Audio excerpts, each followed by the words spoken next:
এই প্রেমের আবার দশা আছে। কেমন দশা শুনছেন তো মন দিয়ে? খেজুরের রস আনলেন, ওটা জাল দিতে শুরু করলেন। খেজুরের রস জাল দিতে দিতে তার হেয় পদার্থ, ময়লা পদার্থটা উপরে উঠলো। ওটা শিউলি বা যিনি গুড় তৈরি করবেন তিনি ওটা কেটে কেটে হেয় পদার্থ বাদ দিলেন। যে খাঁটি রসটা থাকলো ওটা জমতে শুরু করলো, গাঢ় হতে শুরু করলো, হতে গিয়ে ওটা দানা হয়ে গুড় হলো। গুড়টা যদি আরো ভালো করে জাল দেন তাহলে ধীরে ধীরে চিনি হবে। চিনিটা যদি আরো বেশি করে গাঢ় করে জাল দেন মিশ্রি হবে। মিশ্রি আরো গাঢ় করে জাল দিলে সীতা মিশ্রি হবে, দুলালের তাল মিশ্রি। ওটা সহজে গলে না।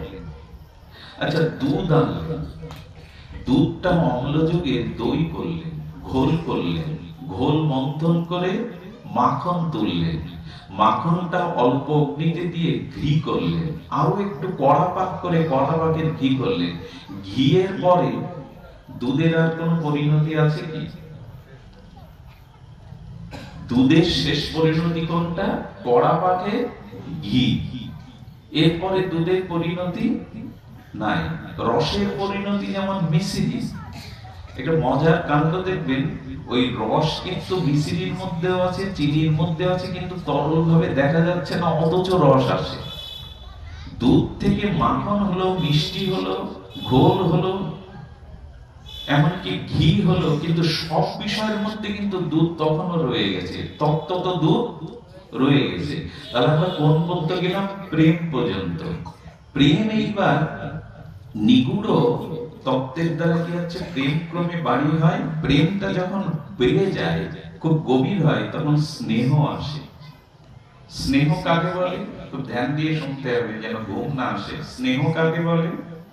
কোন বস্তুর প্রতি যখন অতিরিক্ত মমতা আসে, তখন ওই মমতাযুক্ত বস্তুর প্রতি একটা তরল ভাব আসে। উদাহরণটা কি করে দেই? মা যখন সন্তান সম্ভব হয়, কোন রমণী যখন সন্তান কোলে করে, ভূমিষ্ঠ হওয়ার পরে কোলে করে, তখন মায়ের বুকের রক্ত ওই সন্তানের প্রতি অতিরিক্ত মমতা স্নেহের কারণে দুধে রূপ নেয়। পুরুষের হয় তো বুকের রক্ত দুধ হয় কি? পুরুষের রক্ত কখনো দুগ্ধ হয়? মার সন্তানের প্রতি এত গাঢ় মমতা, এত তার মমতা, সেই মমতাটা খুব গাঢ় হয়ে স্নেহ আসে। আর স্নেহ যখন হয় তখন বুকের রক্ত দুধ পর্যন্ত রূপান্তরিত হয়। পুরুষের বুকের রক্ত দুধ হতে দেখেছেন? আচ্ছা, মায়ের স্তনে শিশু দুগ্ধ টানছে, পাচ্ছে অমৃত দুগ্ধ, কিন্তু সিরিজ টানলে রক্ত আসবে, কারণ সিরিজের প্রতি মায়ের স্নেহ নাই। আচ্ছা, যদি যোগ এখন কম দেখা যায়, হৃদয়দার যোগ, যোগ রাতুলদা কি বলে? যোগ।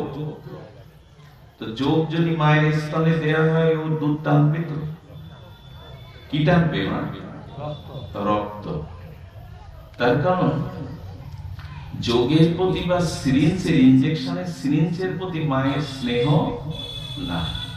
দুধ, দুধ ছাড়া ওখানে রক্ত ছাড়া দুধ আসবে না। তাহলে প্রেম আরো ঘনীভূত হলে স্নেহ আসে। যখন কোন বস্তুর প্রতি খুব মমতায় স্নেহ আসে, তখন তার প্রতি মান আসে। কথায় কথায় বিনা কারণে মান আসে। দেখবেন যার প্রতি খুব স্নেহ আসে, যার প্রতি খুব গাঢ় মমতা আছে, কোন কারণ ছাড়াই মান আসে। আজকে আসলে কথা বলবো না, ওই দিক ফিরে থাকবো, আমার মান ভাঙাবো। মান কি রাস্তার লোকের সাথে হয়? মান দেখায় কাকে? যেখানে অতিরিক্ত স্নেহ বা মমতা আছে, অনুরাগ আছে। তারপরে মান যখন খুব ঘনীভূত হয়, তখন আসে প্রণয়। কি বললাম শব্দটা? প্রণয়। প্রণয় মানে কিন্তু আমাদের জগতে নারী পুরুষের এই কামনা যুক্ত ভালোবাসার নাম প্রণয় নয়। প্রণয় যখন আসে, প্রণয়টা কি হয়? প্রণয়টা দুই বস্তু দ্বিতীয় তত্ত্বে না থেকে একভাবে মিশে যায়। তখন দুটো মন, প্রণয়তে কি হয়? দুটো মন আর আলাদা থাকে না। এটা গানে শোনা যায়, দুটি মন আজ নেই দুজনার, অত সোজা না। দুটি মন আজ নেই দুজনার সুর করে গেয়ে ভালো লাগে, অত সোজা না।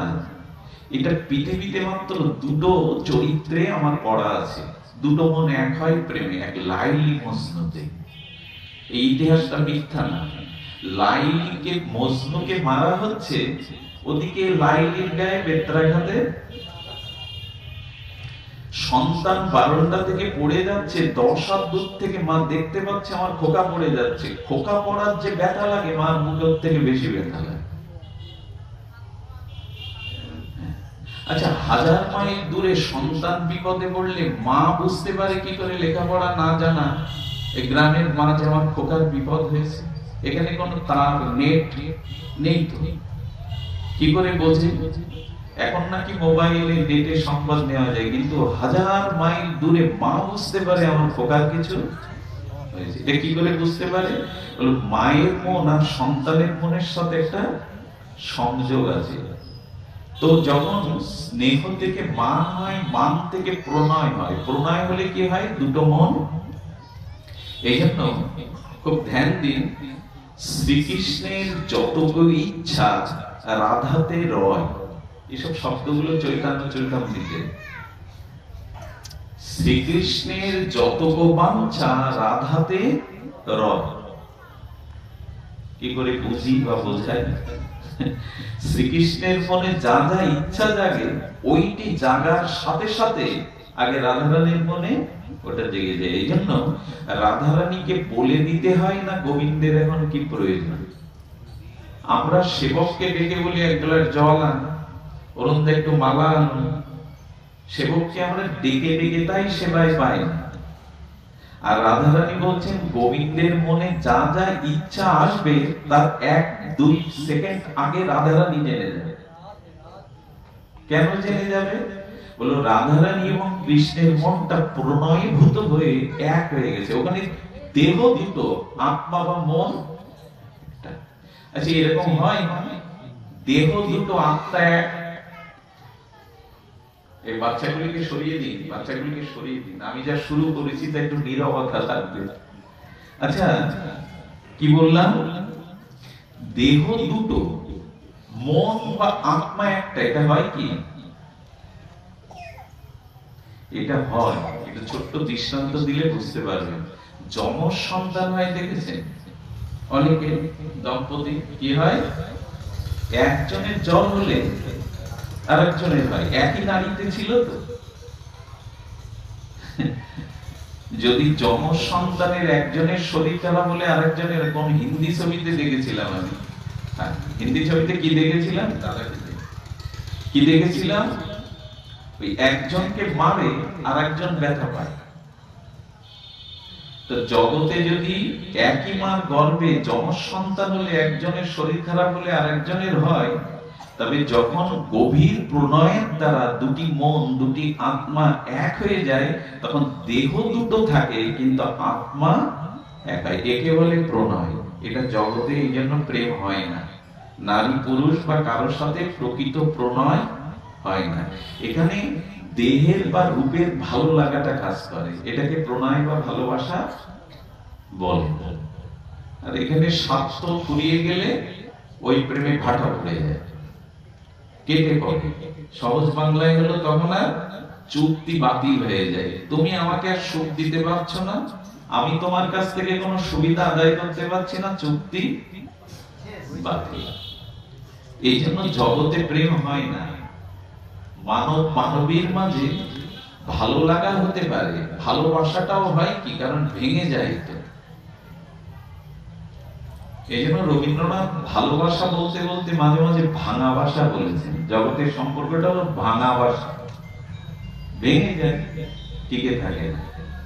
তাহলে প্রেম থেকে কি হলো? স্নেহ, মান, প্রণয়। এই পর্যন্ত গেলাম, এখনো ঘিতে যায়নি, এখনো মিশ্রিতে যায়নি। এই স্নেহ, মান, প্রণয়, তারপরে আসে রাগ। কি বললাম? রাগ মানে কি? ক্রোধ। এখানে এই রাগ শব্দার্থে ক্রোধ না। রাগ মানে অনুরাগ। অনুরাগটা আরো গাঢ়। রাগ মানে কোন বিষয়ের প্রতি প্রবল যে আপনার প্রীতি, মমতা, আসক্তি যখন প্রবল হয় তাকে বলে রাগ। রাগ মানে ভালোবাসার গভীরতা, রাগ মানে প্রেমের গভীরতা, রাগ মানে এখানে আসক্তি। রাগ শব্দের সব থেকে বড় অর্থ যদি বলা যায় তৃষ্ণা। রাগ মানে, একটু কথা বলুন, রাগ মানে তৃষ্ণা বললেও পরিপূর্ণ বলা হলো না, গাঢ় তৃষ্ণা। কি বললাম? গাঢ় তৃষ্ণার নাম হলো রাগ। গাঢ় তৃষ্ণা কেমন? আমি আপনার বাড়ি জল দিতে এসেছি, ওই যে টিন টিন সাইতে হবে, চৈত্র মাস, তাপদাহ গরম,